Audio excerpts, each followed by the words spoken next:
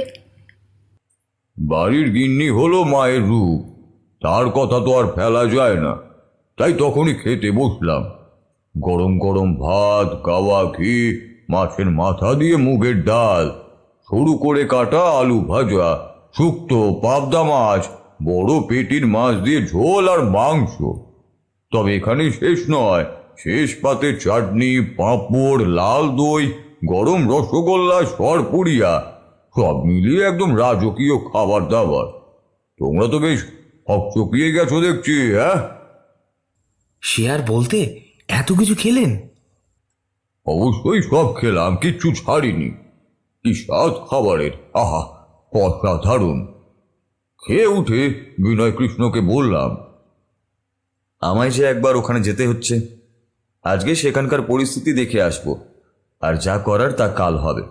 চলুন একবার ঘুরে আসি। আপনি দিনের আলো থাকতে থাকতেই বরং ঘুরে আসুন ঠাকুর মশাই, রাতে সেখানে গেলে মহা বিপদ। আমি, বিনয় কৃষ্ণ আর বাবলু 3 জনে বাড়ি থেকে বেরিয়ে তালতলা গেলাম। ওখানে পৌঁছাতেই অশুভ শক্তির প্রভাব অনুভব করতে পারলাম। বুঝলাম এই অশুভ শক্তিকে তাড়াতে যজ্ঞ না করলে হবে না। সেদিনের মতো আমরা ফিরে এলাম। শুনুন তবে, কাল সকালে একটা যজ্ঞ করতে হবে। তার জন্য যা যা লাগবে আমি তা বলে দিচ্ছি। সেগুলো যেভাবেই হোক আজ রাতের মধ্যেই আনতে হবে। কাল সকাল থাকতেই সব গোছগাছ করে নিয়ে ঠিক দুপুর 3টের সময় আমি পুজোয় বসবো। ওই গাছে কোনো সাধারণ ভূত নেই, গেছো ভূতে বাসা বেঁধেছে। আর ওই জলা জমি, ওই ঝোপঝাড়ে রয়েছে ডাকিনী। বেশ শক্তি আয়ত্ত করেছে সে। ডাকিনী বুড়িদের অনুগত শ্রেণীর ভূত। পাতি হাঁস খেতে খুবই ভালোবাসে এরা। থাকে পুকুর বা দিঘির ধারে কোনো তাল বা নারকেল গাছে।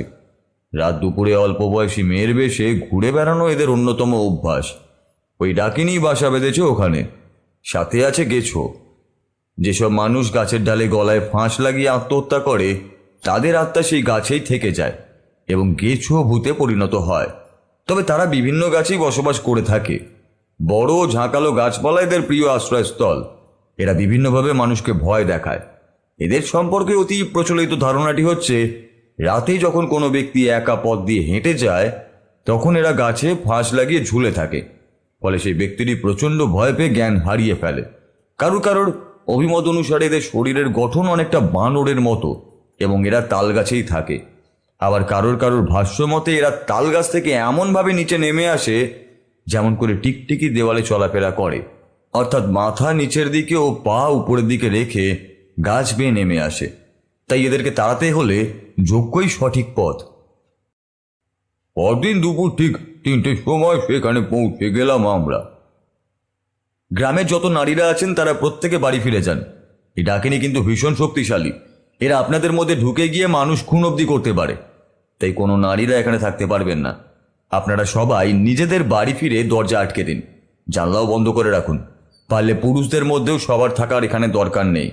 হালকা রাশি হলে গেছো ভূত ভর করতে পারে তাদের ওপরও। বিনয় কৃষ্ণমশাই, বাবলু আর নবীন খুড়ো বাদে বাকিরা ফিরে যান।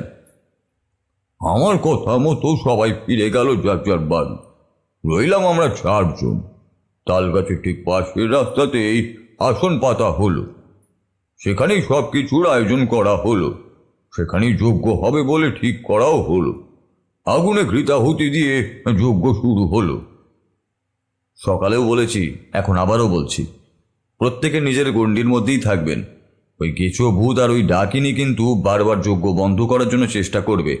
নানান রকম রূপ নিয়ে তারা আসবে, চাইবে এই গণ্ডি থেকে বের করতে, কিন্তু কোনো মতেই গণ্ডি থেকে বেরোনো যাবে না। পুজো আটকানোই তাদের একমাত্র কাজ। এক এক করে মারতে চায় সে সবাইকে। তাই ওর হাত থেকে বাঁচতে হলে মন্ত্রপুত মাদুলি ধারণ করে থাকতে হবে সবাইকে। সেই মতো আমি 3 জনকেই মাদুলি দিয়েছি। ভুলেও কেউ হাত থেকে ওটা খুলবেন না, সাবধান, কেমন? আমি যজ্ঞ শুরু করি। প্রথমে 108টা বেলপাতা সেখানে দান করি। তারপর 1 শিশি ঘি ঢেলে দিই তাতে। আগুনের মাত্রা বাড়তে থাকে। হঠাৎই চারিদিকে ঘোর অন্ধকার নেমে এলো। যজ্ঞের আগুন, মোমবাতির আলো, মশালের আলো দিয়েও যেন অন্ধকার দূরীভূত হচ্ছে না। ঝিঝি পোকার ডাক কানে আসছে না। চারিদিকে একেবারে নিস্তব্ধ। মন্ত্র জপ ছাড়া আর কোনো আওয়াজই হলো না সেখানে। ওম নারায়ণায় বিদ্মহে বাসুদেবায় ধীমহি তন্ন বিষ্ণু প্রচোদয়াৎ। ওম নমো ব্রহ্মদেবায় গো ব্রাহ্মহিতায় চ জগদিতায় কৃষ্ণায় গোবিন্দায় নমো নমো। কিছুক্ষণ ভালোভাবে পুজো এগোলেও এইবার ধীরে ধীরে পরিবেশ বদলাতে শুরু করলো। মন্ত্র উচ্চারণের সাথে সাথে বিকেল 5টাও হয়ে গেল। বেলা প্রায় শেষই হচ্ছে। এদিকে বিপদ যেন বসে রয়েছে আমাদের পায়ের কাছেই। আমরা রাস্তার মধ্যে বসে থাকলেও ঠিক উল্টো দিকে একটা বড় পাকুড় গাছ আছে, তাই সেটা আমাদের মাথায় ছায়া দিচ্ছে। এই পাকুড় গাছের নিচে আমাদের পুজোর আয়োজন হয়েছিল। গাছটিকে বেঁধে নেওয়া হয়েছে মন্ত্র বলে, যাতে কেউ কোনোরূপ ক্ষতি করতে না পারে। কিন্তু তাতেও কি শেষ রক্ষা হবে? হঠাৎই দেখা গেল আকাশ ঘন কালো মেঘে ছেয়ে গেছে। নিশুতি রাত একই, তার মধ্যে এরকম অন্ধকারে পরিবেশ সঙ্গ দিচ্ছে না। হঠাৎ দেখলাম আশেপাশে প্রচন্ড ঝড়ের দাপট। অন্য গাছগুলো দুলছে হাওয়ায়, যেন তারা দুলছে না, জোর করে কেউ তাদের দোলাচ্ছে। ঝড়ের গতি বাড়তে লাগলো ধীরে ধীরে। একটা সময় আর বসে থাকা সম্ভব হচ্ছিল না। দেখলাম বাবলু সেখান থেকে ওঠার জন্য এদিক ওদিক তাকাচ্ছে। ওর মন চঞ্চল হচ্ছে আস্তে আস্তে। যাই হয়ে যাক না কেন, কিছুতেই পুজো বন্ধ করা যাবে না। কেউ এখান থেকে বিন্দু মাত্র বেরোনোর চেষ্টা করবে না। কিন্তু আমি নিজেও জানতাম না যে এখানে বসে থাকা মোটেই নিরাপদ নয়। কিন্তু একবার পুজো শুরু করার পর সেটাকে থামানো তো কোনোভাবেই সম্ভব নয়। আর স্থান পরিবর্তনের তো কোনো কথাই ওঠে না। আমার মন্ত্রের বেগ এবং জোর দুটোই আরো বেড়ে উঠল তখন। ওং নারায়ণায় বিদ্মহে বাসুদেবায় ধীমহি তন্ন বিষ্ণু প্রচোদয়াৎ। ওং নমো ব্রহ্মদেবায় গো ব্রাহ্মণিতায় চ জগদিতায় কৃষ্ণায় গোবিন্দায় নমো নমো। হাওয়ার দাপট আরো বাড়তে শুরু করেছে তখন। এক্ষুনি প্রচন্ড জোরে বৃষ্টি নামবে তা বোঝাই যাচ্ছে। আশেপাশের গাছের ডালপালা ভেঙে পড়তে শুরু করেছে। ধূপধাপ আওয়াজে কান পাতা দেয়। চোখের আগুন জ্বলছে লাল হয়ে। সেই আগুনে যেন ঝলসে যাচ্ছে সব কিছু। মন্ত্র বলে কিছুক্ষণের মধ্যেই ঝড়ের দাপট একটু কমলো। সনসন আওয়াজ একটু কমতেই বিনয় কৃষ্ণ একটু নিশ্চিন্ত হয়ে হাত ছাড়লেন। কিন্তু এখানে কিছু শেষ হবার নয়। হঠাৎ করেই প্রচন্ড বৃষ্টি শুরু হলো। তারপর বৃষ্টি হচ্ছে তো, এবার তো আমরা সবাই ভিজে যাব, যতই পাকুড়তলায় থাকি না কেন। জল তো গায়ে পড়বেই। কিচ্ছু করার নেই। এই গন্ডি থেকে বেরোলে ওই গেছো ভূত আপনার ঘাড় মোটকে সোজা উঠে যাবে ওই তাল গাছে। আমি আবার মন্ত্র পড়া শুরু করলাম। আমার মন্ত্রের জোরে আগুনের শিখা দাউ দাউ করে বেড়ে উঠল। এবার হঠাৎ কোথা থেকে একটা কুকুর এসে উপস্থিত হলো আর ডাকতে শুরু করলো। এই কুকুরের কান্নায় আকাশ বাতাস ভরে উঠছে। কান পাতা দায় হয়ে উঠল। আবারও মন্ত্রের জোরে সেই কুকুরের চিৎকার কমালাম আমি। আবার পুজো শুরু হলো। কিন্তু এবার শুরু হলো এক নতুন বিপদ। একটা অস্বাভাবিক দুর্গন্ধে ভরে উঠল চারপাশ। সে কি জঘন্য গন্ধ! ভিতর থেকে গা গোলাতে লাগলো সবার। উপেন্দ্রায় নমো। ওং নমো নারায়ণায় মঙ্গলম ভগবান বিষ্ণু মঙ্গলম গরুন্ধজ মঙ্গলম পুণ্ডরীকাক্ষ মঙ্গলায় তনো হরি। মন্ত্রের ফলে গন্ধ কমে গেল ধীরে ধীরে। পুজো তখন বেশ কিছুটা এগিয়েছে। এদিকে সন্ধেও নেমে গেছে ততক্ষণে। হঠাৎ যজ্ঞের বেদির ঠিক সামনে ঝুলে পড়ল একজন। গলায় ফাঁস লাগিয়ে ঝুলছে একটা দেহ। বিনয় কৃষ্ণ এবং বাবলু দুজনেই আর্তনাদ করে উঠল। সেই ভয়ঙ্কর দেহ দেখে আমি যে চমকাইনি তা নয়, কিন্তু সঙ্গে সঙ্গে নিজেকে সামলে নিলাম আর সাথে সাথে আগুনের দিকে তাকিয়ে মন্ত্রপাঠ বাড়িয়ে দিলাম। যজ্ঞের শেষ পর্যায়ে এসে আমরা পৌঁছালাম। সেই মাত্রই অমনি শুরু হলো ওই ডাকিনীর হাসির শব্দ। সে কি কখন বিদারী আওয়াজ! আকাশ কাঁপিয়ে উঠতে লাগলো তার অর্থ হাসির শব্দে।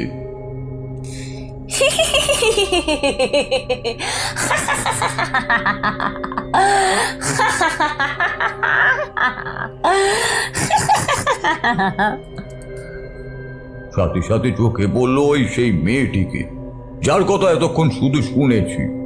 এবার তাকেও দেখতে পেলাম। একটা লাল পাড়ে সাদা শাড়ি পরে জলা জমির দিকে ফিরে গান গাইছে সে।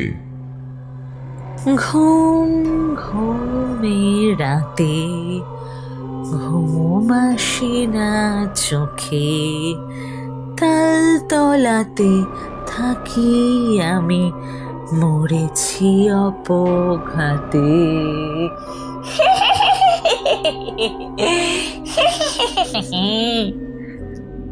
গান শেষ হতেই হাসির শব্দ। আবার হাসির শব্দ বদলে গেল কান্নার আওয়াজে।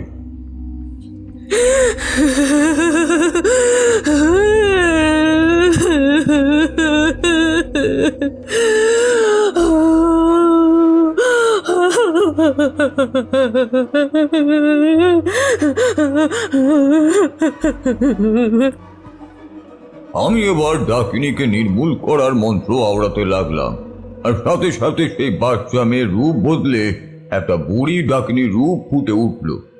সেই ডাকিনী এবার ঝোপঝাড় পেরিয়ে ছুটে আসতে লাগলো আমার দিকে। এক সম্মোহনী শক্তি ছিল তার চোখে। না তাকিয়ে আর পারা যায় না। তাকালেও যেন মনে হয় আমায় সে ভস্ম করে দেবে।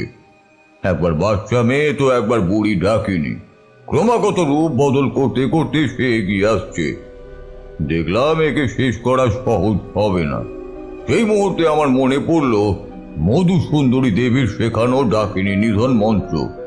সেই মন্ত্র পড়লাম একটি ফুল হাতে নিয়ে। এরপর আমি মন্ত্রপুত ফুল ছুঁড়ে মারলাম ওই ডাকিনীর দিকে, আর সাথে সাথে সে আর্তনাদ করে উঠল। মারিস না আমায়, মারিস না, মারিস না আমায়, আমায় মারিস না, মরে গেলাম, মরে গেলাম। বলতে বলতেই সেই ডাকিনী শেষ হয়ে গেল, আর কিছু ভূত শেষ হয়ে গেল সাথে সাথে। আর এরপর যেটা ভেবেছিলাম ঠিক সেটাই হলো। সেই 6-7খানা তাল গাছ এক এক করে ভেঙে মুড়িয়ে পড়তে লাগলো মাটিতে। সরে যান বিনয় কৃষ্ণ মশাই। আমরা হাত পুড়ে দূরে সরে গেলাম। গাছগুলো সব মাটিতে নুয়ে পড়ল। যে গাছ এতদিন ধরে কেউ কাটতে পারছিল না, সেগুলো এমনি এমনি এমন নুয়ে পড়তে দেখে বিনয় কৃষ্ণ মশাই আমায় প্রশ্ন করলেন, এমন কেন হলো? আপনার এই তাল গাছগুলো সেদিনই মারা গেছিল যেদিন এর ওপর বাজ পড়ে, কিন্তু এই যে 1 মাস ধরেও তরতাজা থাকার কারণ কি জানেন? ওই যে কেঁচো ভূত আর ডাকিনী এখানে থাকতো, সেই জন্যই। ওরা থাকার জন্যই গাছগুলোয় প্রাণ ছিল। আজ ওরা চলে গেল বলে গাছগুলো এভাবে নুয়ে পড়ল। যাই হোক, এবার গ্রামের সবার দুশ্চিন্তার কারণ শেষ হয়েছে। ভুলেও আর কখনো তাল গাছ লাগাবেন না, না হলে কিন্তু এই ঘটনার পুনরাবৃত্তি হবে। আর তাছাড়া আরও ভয়ানক কিছুও হতে পারে, অনেক মানুষের প্রাণও যেতে পারে। এদের জন্যই বিশুর প্রাণ গেল, এত মানুষ আঘাত হলো, কত সমস্যায় পড়ল। তাই দেখবেন যেন আর এসব না হয়। অবশ্যই ঠাকুর মশাই, তাল গাছ আর লাগাবো না, আর কাউকে লাগাতেও দেব না। আপনাকে যে কি বলে ধন্যবাদ দেব তা আমার জানা নেই। সেদিন রাতে ওদের বাড়িতেই থাকলাম। পরদিন ভোর হতে তালতলা ছেড়ে বেরিয়ে পড়লাম আবার। এই অবধি বলে থামলো তারানাথ। এই ঘটনা শুনতে শুনতে আমাদেরও ভয়ে গা শিউড়ে শিউড়ে উঠছিল। নিজেদের ধাতস্থ করে কিশোরী বলে উঠল, কি সাংঘাতিক! তালের বড়ার সাথে তো আপনার খুব ভয়ঙ্কর অভিজ্ঞতা রয়েছে। শুধু কি আর তালের বড়া হে, এরকম যে কত কিছু আছে তার কি ঠিক আছে? তবে অনেক রাত হলো, এবার তোমরা বাড়ি যাও। সেদিনের মতো আমরা বাড়ি ফিরে এলাম ঠিকই, তবে বাড়ি ফিরে শান্তিতে আর তালের বড়া খেতে পারলাম না। বারবার সেই ডাকিনীর গানটা কানে আসতে লাগলো। ঘুম ঘুম রাতে ঘুম আসে না চোখে, তালতলাতে থাকি আমি মরেছি অপঘাতে। ঘুম ঘুম রাতে ঘুম আসে না চোখে, তালতলাতে থাকি আমি মরেছি অপঘাতে।